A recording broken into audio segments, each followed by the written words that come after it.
السلام علیکم۔ کہانی گھر میں خوش آمدید۔ آج کی کہانی کا نام ہے قاتل جوتے۔ میرے جوتے ایک مرتبہ پھر گمشدہ کی لسٹ میں شامل ہو گئے تھے۔ میں اپنے جوتوں کی گمشدگی پر کتنا بدمزاج اور چڑچڑا ہو گیا ہوں یہ تو صرف میری بیوی ہی بتا سکتی ہے۔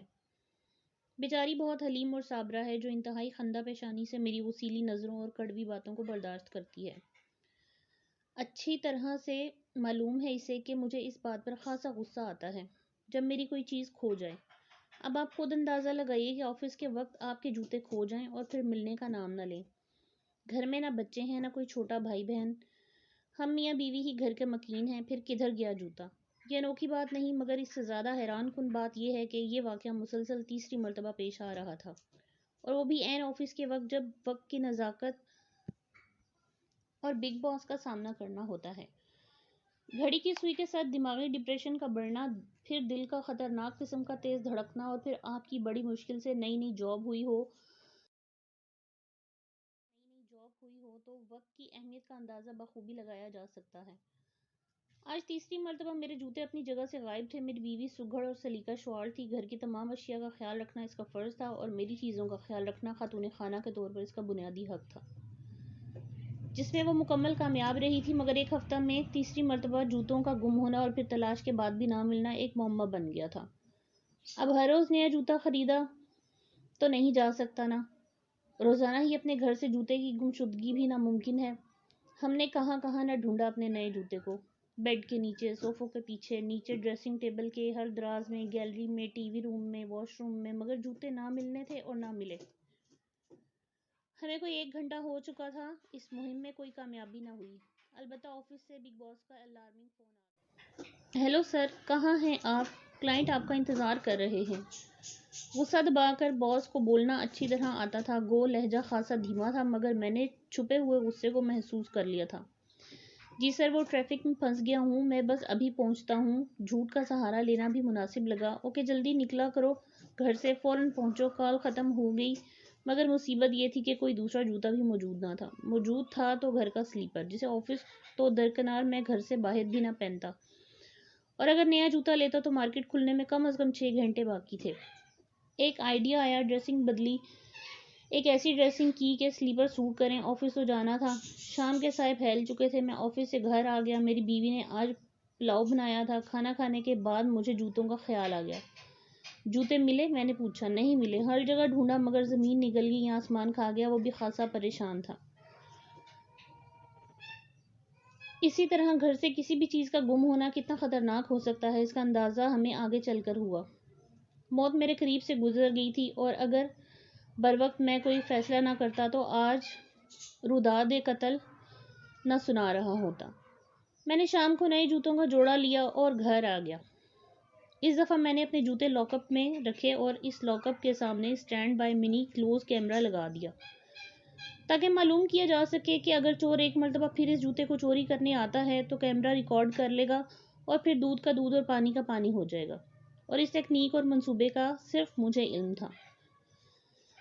یاد رہے، میرے جوتے انٹرنیشنل برانڈ کے تھے۔ خریدتے وقت سیلز پرسن میرا شناختی کارڈ اور تصویر لیتا تھا، یہ ان کی خریداری کی پالیسی تھی۔ اس سے پہلے 3 جوتے بھی اسی کمپنی کے تھے۔ یوں سمجھ لیں میں خریدتا بھی اسی سٹور سے تھا، چاہے جتنے مہنگے کیوں نہ ہوں۔ اگلی صبح وہی ہوا جس کی توقع تھی۔ میں نے لاک کھولا مگر جوتے غائب تھے۔ میں نے کیمرہ اٹھایا اور اس کی ڈیٹا کیبل کمپیوٹر سے لنک کر کے ریکارڈ ویڈیو دیکھنا شروع کر دی، مگر حیرت سے اچھلا، کیونکہ میں نے غور سے دیکھا تھا کہ کسی نادیدہ قوت نے چابی گھما کر جوتے نکال لیے تھے۔ وہ طاقت نظر نہ آنے والی تھی۔ کیمرے نے کسی ہاتھ کو ریکارڈ نہ کیا تھا، نہ کوئی انسان، نہ کچھ اور۔ جوتے خود بخود اٹھے باہر رکھے گئے، پھر کسی نظر نہ آنے والی طاقت نے لاک بند کیا اور جوتے خود بخود ہی فرش پر چلتے ہوئے منظر سے غائب ہو گئے۔ یہ ایک عجیب معمہ سامنے آیا تھا۔ بھلا یہ کیسے ممکن تھا کہ کوئی نظر نہ آنے والی مخلوق لاک کھولے، پھر جوتے ایک مرتبہ پھر میری خفیہ دراز سے غائب ہو گئے؟ قتل کا گھمبیر کیس میرے بھی محلے کے ایک گھر میں سامنے آیا تھا۔ مرنے والے کا جسم 2 حصوں میں تقسیم ہوا پڑا تھا، ٹانگیں الگ اور پیٹ پھٹا ہوا۔ خون بالکل نہیں تھا۔ پوسٹ مارٹم رپورٹ کے بعد ایک انکشاف سامنے آیا کہ مرنے والے کا دل اور جگر نکال لیا گیا ہے۔ کھوپڑی اوپر سے اس طرح سے بریک کی گئی تھی کہ صرف مغز نکال لیا گیا تھا۔ کھوپڑی کے اوپر سوراخ تھا جس سے مغز نکال لیا گیا۔ قتل کا انوکھا واقعہ خوفناک حد تک ڈرا دینے والا تھا۔ تفتیشی افسر نے ابتدائی تمام کارروائی مکمل کر لی تھی۔ ہم محلے والوں کو بھی زیر تفتیش رکھنے کا فیصلہ کیا گیا تھا۔ افسر غیر ملکی تھا، چالاک اور زبردست قسم کی چھٹی حس رکھتا تھا۔ غالباً اس کا نام مائیکل تھا۔ مائیکل نے پہلے ہی دن میرے گھر کا دروازہ پیٹا تو دل خوف کے مارے زور سے دھڑکا۔ پولیس اور ہمارے گھر کیوں کر؟ مسز سائم آپ ہیں؟ وہ انگریز اتنی اچھی اردو بول رہا تھا کہ یقین نہ آ رہا تھا۔ اس کے ساتھ باوردی پولیس افسران بھی موجود تھے جو شاید اس کے ماتحت تھے۔ جی میں سائم، آپ؟ میرا نام مائیکل ہے، آپ کے پڑوس میں قتل ہوا ہے، آپ سے کچھ معلومات درکار ہیں۔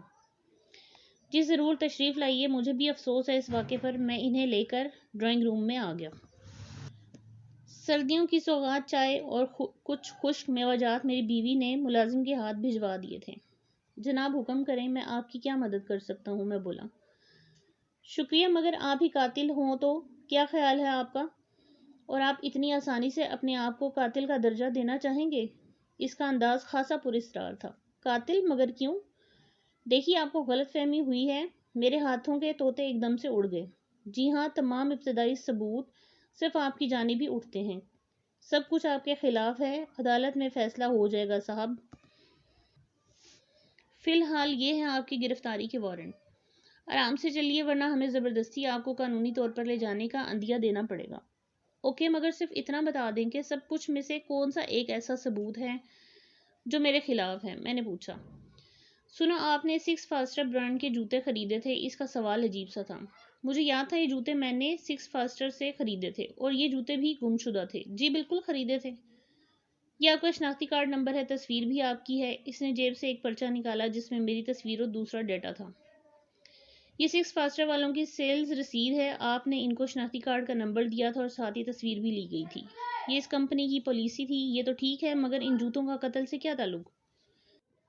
تعلق ہے کیونکہ جوتوں کے جو نشان ہم نے جائے وقوع سے حاصل کیے ہیں وہ صرف تمہارے جوتوں کے طرف جاتے ہیں۔ کمپنی کا ہر جوتا صرف ایک ہی پرنٹ سے بنایا جاتا ہے۔ ہر پرنٹ کا ایک الگ نشان ہوتا ہے اور ساتھ ہی مخصوص کوڈ بھی پرنٹ ہوتا ہے جو صرف بار کوڈ سے نظر آتا ہے۔ تمہارا پرنٹ کوڈ نمبر 226 اور بلی کا نشان تمہارا لوگو تھا۔ یقین نہ آئے تو کمپنی سے بات کر لو، تمہارے جوتے ہی کے قریب سے نظر آئے گا اور نشان واپس آپ کے گھر بھی آئے گا۔ کہو تو تجربہ کر کے دکھا دوں؟ یہ ایک حیرت انگیز انکشاف تھا۔ میرے ہوش اڑ گئے۔ ایک بے گناہ انسان کسی مصیبت میں پھنس جائے تو پریشانی تو ہوتی ہے، مگر میں واقعی بے گناہ تھا۔ اتنا تو طے تھا کہ صرف اس بنیاد پر مجھے قاتل نہیں ٹھہرایا جا سکتا۔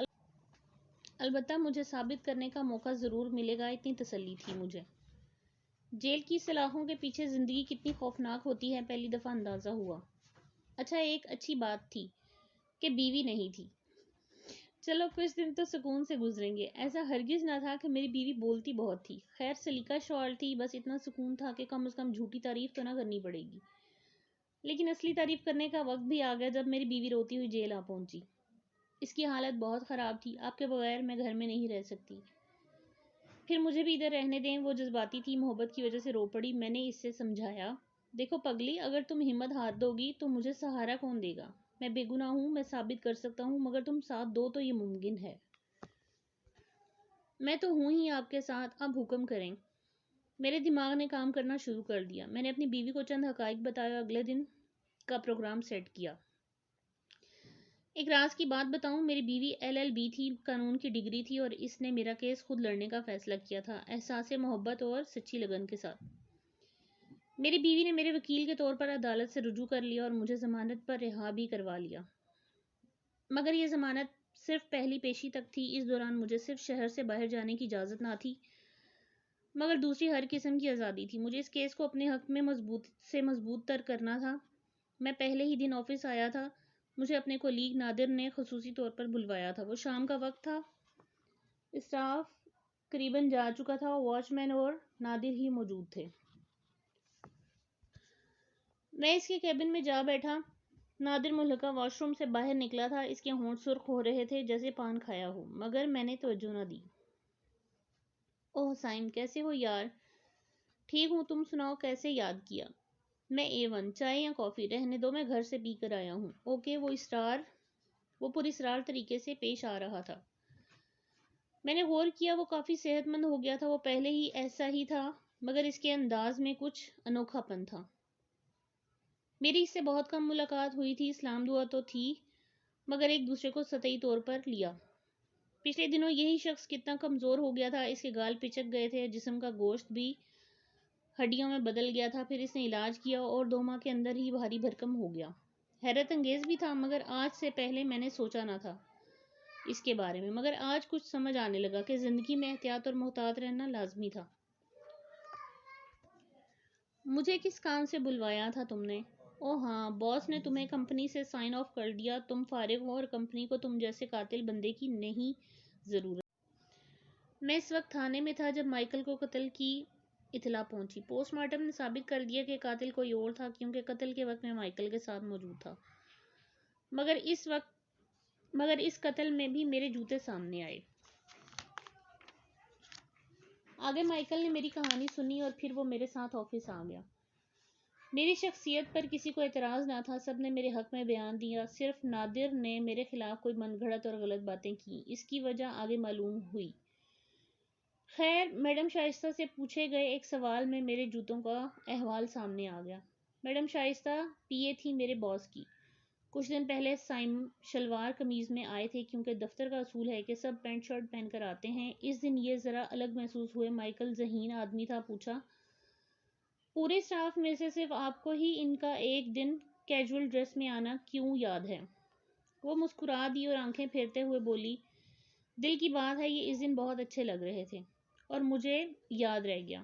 میڈم شائستہ نوجوان لڑکی تھیں، ان کی آنکھوں میں اپنے لیے پسندیدگی دیکھ کر مجھے اپنی بیوی سے خوف آنے لگا۔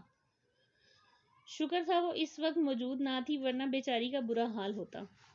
خیر، میری بیوی نے بھی یہی کہا کہ ایک دن صبح آفس کے وقت ہی شوز گم ہو گئے۔ سائم نے کیجول ڈریس لیا اور سلیپرز پہن کر چل پڑے۔ تبھی میں نے مائیکل کو نادر کا قصہ بھی سنایا۔ یہ اس کے لیے نئی پیش رفت تھی، یہ نیا کردار اس کے لیے اہم ثابت ہوا۔ میں نے خصوصی طور پر نادر کی نگرانی کی اور پھر ایک دل دہلا دینے والی حقیقت سامنے آئی۔ گھٹا ٹوپ اندھیرا اور اس ویران گھر کے ایک کمرے میں ایک انسان جو شیطان کا پجاری تھا، انسانیت سوز منظر میرے سامنے تھا، جسے میں نے مووی ریکارڈر میں ریکارڈ کر لیا تھا۔ ایک نوجوان برہنہ لڑکی چھت سے الٹی لٹکی ہوئی تھی، اس کی آنتیں نکلی ہوئی تھیں، وہ شیطان صرف اسے چبا رہا تھا۔ یہ نادر کا گھر تھا۔ میں نے مائیکل کو فوراً اس جگہ آنے کا کہا اور پھر وہ رنگے ہاتھوں پکڑا گیا۔ افسوس ہم اس معصوم لڑکی کو بچا نہ سکے۔ نادر نے سب کچھ بتا دیا تھا۔ اس نے بتایا، مجھے ڈاکٹرز نے کہا تھا کہ زندہ انسان کا گوشت، خصوصاً دل اور جگر آنتیں کھانے سے میری زندگی بچ سکتی ہے۔ میں نے خفیہ طور پر لوگوں کو مار کر کھانا شروع کر دیا اور کسی کو معلوم تک نہ ہوا۔ ادھر میرے آفس میں نے ایک لڑکے کو جاب کے سلسلے میں محنتی اور ترقی کرتے دیکھا۔ باس اس کو میٹنگ کے بعد کمپنی کا ڈائریکٹر بنانا چاہتے تھے، جو مجھے منظور نہ تھا۔ میرے خیال میں یہ میرا حق تھا۔ پھر میں نے اس لڑکے کو پھنسانے کے لیے منصوبہ بنایا۔ میں نے اس کے جوتے چیک کیے، یہ جس کمپنی کے شوز خریدتا تھا وہاں خریدنے والے کا سارا ڈیٹا ریکارڈ میں رکھا جاتا تھا۔ میں نے سائنس کی جدید ایجاد ہیومن شو آف جیکٹ کا استعمال کیا۔ اس کو پہن لینے سے انسان 20 منٹ کے لیے غائب ہو سکتا ہے۔ یہ جدید ایجاد ہے۔ میں نے 20 منٹ کا فائدہ اٹھایا اور اس کے جوتے چوری کر کے قتل کرنے شروع کر دیے۔ پولیس نے تفتیش کے دوران سب کچھ سائم کے خلاف اکٹھا کر لیا تھا، مگر میری اپنی ہی غلطی اور لالچ نے پھنسا دیا۔ میں نہیں چاہتا تھا کہ یہ کمپنی کا ڈائریکٹر بنے۔ میری بیوی نے پہلے ہی کیس میں بازی جیت لی اور ہم نے تمام ریکارڈنگ بھی عدالت میں پیش کی، جس میں جوتوں کا خود بخود لاک اپ سے غائب ہونا اور چل کر جانا شامل تھا۔ کمپنی کے ان جوتوں کا کمال یہ کہ جیکٹ پہننے سے بھی وہ غائب نہ ہوئے۔ وہ جیکٹ جس کا استعمال نادر نے کیا تھا، نادر کو 30 سال قید سنائی تھی اور میں ڈائریکٹر بھی بن گیا۔ البتہ 6 فاسٹر کے جوتے آج بھی میرے استعمال میں رہتے ہیں۔ معیار بدلنا ہی نہیں چاہیے۔ اب تو وہ گم بھی نہیں ہوئے اور نہ مجھے غصہ آتا ہے۔